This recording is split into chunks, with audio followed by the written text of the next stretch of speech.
Do you have this? I don't. That's like the only Halloween movie I don't own. I actually own his H2. I'd recommend buying it because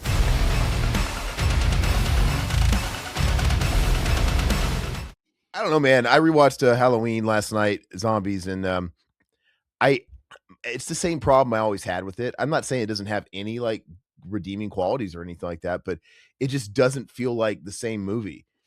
Because it's like the first hour is the kid stuff and the prequel stuff, and then they kind of remake the first Halloween in the last hour, but not really because I timed it. I looked at it, it's like, oh, they have about it pretty much when uh uh not Jamie Lee Curtis, fucking Scout is walking. Laurie Strode is walking down the sidewalk with little Tommy. That's kind of where the it's like 45 minutes in. no, Yeah. no, it's not 45 minutes in. It was about an hour. No, it was almost an hour in. 55 minutes. Okay. What's the clock time of the movie? Is it 2 I hours? Or? watched I watched the theatrical. You watched the Okay. directors, probably. Okay. Yeah. Yeah. Which, by the way, I realized I was waiting for my favorite scene in that movie and it didn't show up because I'm like, oh, it must be in the director's cut when she's like she's fucking that donut. Oh, Oh yeah. oh, oh. It's so cringe. That's your scene in the movie. No, I hate it. I hate it. On the everything in there, you're like, oh, I love it when she fucks the donut. Well, on the director's cut, she's just like, ooh, he touched me in my special place. Ooh. That's all she does, and it's not as bad. But yeah, that donut thing is like, God, this is so Rob Zombie. For years and years, I hated this Rob Zombie Halloween film, and I got to rewatch it. I was going in with an open mind. It's been how many years now, and my view on this film has drastically changed. I really like this movie. I had a lot of fun with it. Like you were saying, the first 45 minutes, it was interesting.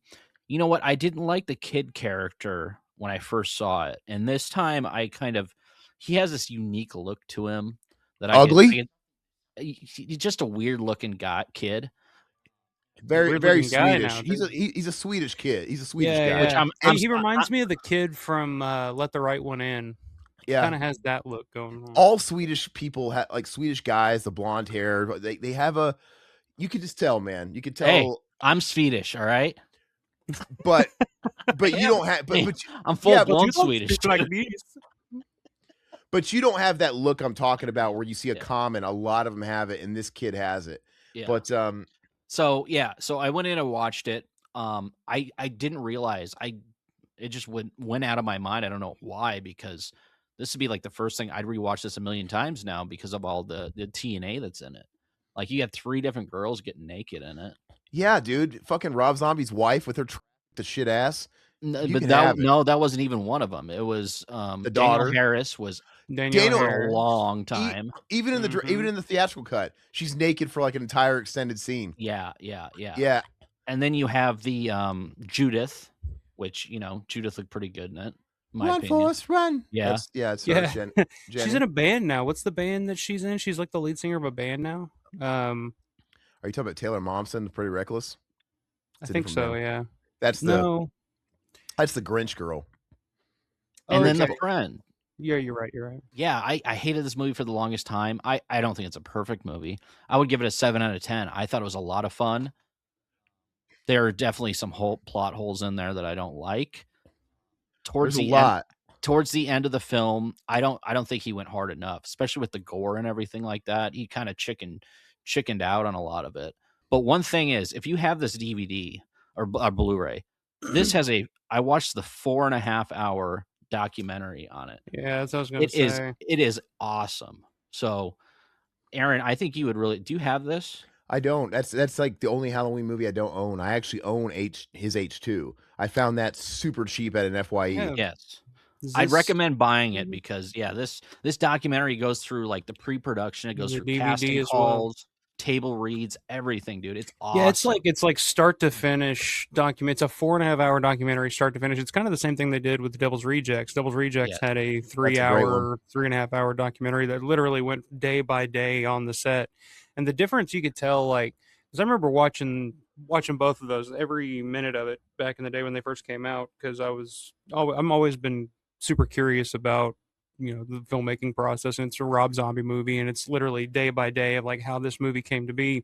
And you could tell like Rob was just halfway through the shoot, he was just starting to get beat down a little bit, just like, okay, nothing nothing's working, like nothing's going my way type of thing. Or as in Devil's Rejects, it was like everything just flowed, and he was Well, like, that was his favorite film he directed. I did listen to some interviews with him, and of course he talks about Devils being his favorite. But yeah, this documentary is I highly recommend it, Aaron, because it just goes through everything, and it's just fascinating. It makes me like the film a lot more. Well, I So love that. Like I like the Devil's Reject documentary better yeah, than the movie. It's yeah, and fantastic. you'll probably like this one better than the movie too. Then Can I still find that Blu-ray available on Amazon and stuff? yeah, it's like $10. You can find it. yeah, It, it it's pretty out there.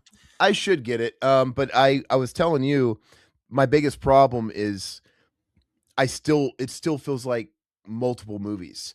And by the end of the flick, when he's like terrorizing the babysitters and all that stuff, I don't even associate Tyler Mane with that little boy that we were with the first 50 minutes.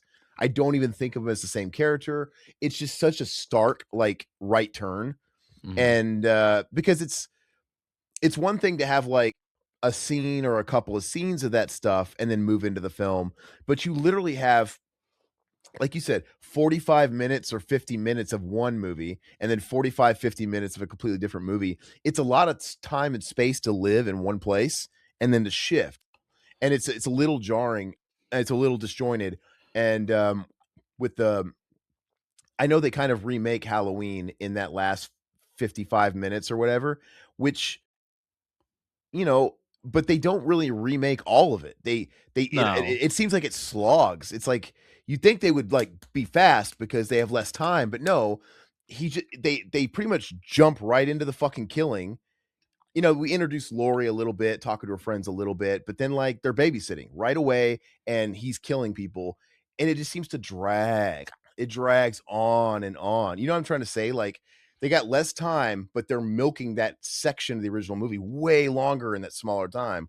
And but it's enjoyable. I they're mean, I don't have they're it's milking it, but I mean Scout did fine. I think Danielle Harris was pretty strong in this first one. In part two, she's trash. There's no reason for her to be in part two. I mean, she plays, of course, like the mom figure. I used to actually enjoy this, how artistic it was, and it's just, man, it's a freaking mess. I give it like a 5 out of 10, but yeah, that's kind. the first one, I was very pleasantly surprised that I actually came around liking this one. I think it's a flawed good movie. It's got Yeah, obvious yeah. flaws, and I would like to watch that documentary just because I've always assumed, not that I wanna give Rob Zombie that much too much credit because I know he's capable of butchering his own shit, but I always assumed that this was like the studio at play. Like, "Okay, now you gotta fucking go you gotta give us what we want. You gotta remake the first movie. Give us Zombie." Like, "Alright, you could." That whole last, like, 45 minutes seems so arbitrary, you know? I Yeah, would have Rob loved a talked documentary on about. this one too. This would have been Yeah, that one amazing to didn't see a have one. It would documentary. have been No, interesting. But yeah. Rob's always talked about how working with the Weinsteins on the Halloween films just really broke his spirit. Like just sucked in, and that's just to me like kind of the story with most up and coming filmmakers. I think we talked about it before. It's like the system will grab you and just suck the enthusiasm and the life out of you, and then back out there, and then all of a sudden it's like I think that's kind of what happened to Rob's career. I think it's like The Devil's Rejects came out and it was hugely popular. He created these marketable characters. People loved. I mean, it sold like hotcakes on DVD. Like everybody I knew had Devil's Rejects, even people that weren't really like horror fans. They were just it was just one of those movies that everybody had. And then of course they were like, oh, he's the hot new upcoming director. Let's get him for Halloween. And at the time, I remember thinking like, I don't know if that's a good fit because everybody always kind of assumes like, oh, Rob Zombie, he's a Texas Chainsaw guy. Like he'd be perfect Mhm, for something like that, or a Last House on the Left remake, or something like that. mhm. Halloween, I don't know, man. I don't know how that would work. And I remember at the time even being a big fan of Rob Zombie, like, and I was just so excited after the Devil's Rejects. I was like, I cannot wait to see what this dude does next. Like, and then when I heard he was doing the Halloween remake, I was like, I don't know if that's quite a fit. Like it's just doesn't it's not what I think of when I think of Halloween. Um, but I mean, it's like almost every movie Rob's ever made is set on Halloween. Like he loves Halloween. I don't, if you guys have ever seen, there was an MTV special where it's him and some MTV VJ at the time visiting a Halloween store in downtown New York in like Yeah, the I've mid seen that. '90s, he loves Halloween. Like that's his thing. So I guess that's where they put the two together. I don't know, Well, I yeah, think I just think that doing Halloween and doing the remake, which you always talked about, I never want to do Halloween. It's like, why would you ever want to fuck with perfection? He would always talk about that, and I think doing Halloween, for one, I mean, it's a property that it has its fan base. People love fucking Halloween, and if you do anything outside the lines, and I mean, when people are like, "Oh, you ruined Halloween," it's like, really? Like, did you not see any of the Resurrection. 6 or 7 Yeah, sequels that came before that? Like, you tell me Halloween 5 didn't fucking that's ruin shit. Halloween, Yeah, or 4 or 6 or Resurrection, That's where or their headspace was, because I figured, like you it's said, like, Rob Zombie was this like kind of new hotness, and he had credibility with like real horror fans at the time. He was like the buzz kid, and I feel like they needed to earn some good faith back after that. It had been a few years since Resurrection, Buster Rhymes, and all that cheesy jump the shark shit. That's yeah, where I always connected the two, really, and it was good. I mean, I have my criticisms, but this was so much better at the time. Like I was excited to watch it. I enjoyed it enough when I saw it. I would rather watch this movie more than H2O, Resurrection, like you said, 5 or 6. absolutely. I would probably rather watch Or this than David 4. Gordon Green films. I don't even care for 4. Like I like I like 4. but it's like I've always said that I think 4 just seems good to people because it's right next to 5, which is a piece of shit. I don't know. I don't think I it's can't stand 4. yeah, I don't like 4 either. I I tried don't to I watch that again recently, like right around Halloween. I was gonna pop it. I was like, I haven't seen it. I got the 4K of it. I haven't watched this in a while, and like, I was just like 20 minutes in, and I was just like, ugh, I don't like anything in this movie. The dog's horrible. The acting's horrible. The mask is horrible. I don't like George Wilbur. I think It's he not as looks bad as like 5. 5's no, mask horrible. but you are exactly just doing what I said, where I said, "Oh, it's not as bad as 5." That's why people like 4 so much. You're like, "Oh, it's not as bad as 5 because 4 is fucking terrible. Like, Ah, 5 is terrible. 4 it's is bad. ah, 4 is fucking 5 is atrocious." But yeah, that's what you connect those two. They're always going to be linked, yeah, they go. Yeah. and that's just the way it is. I don't know. I want to give a special thanks to our YouTube members and our patrons.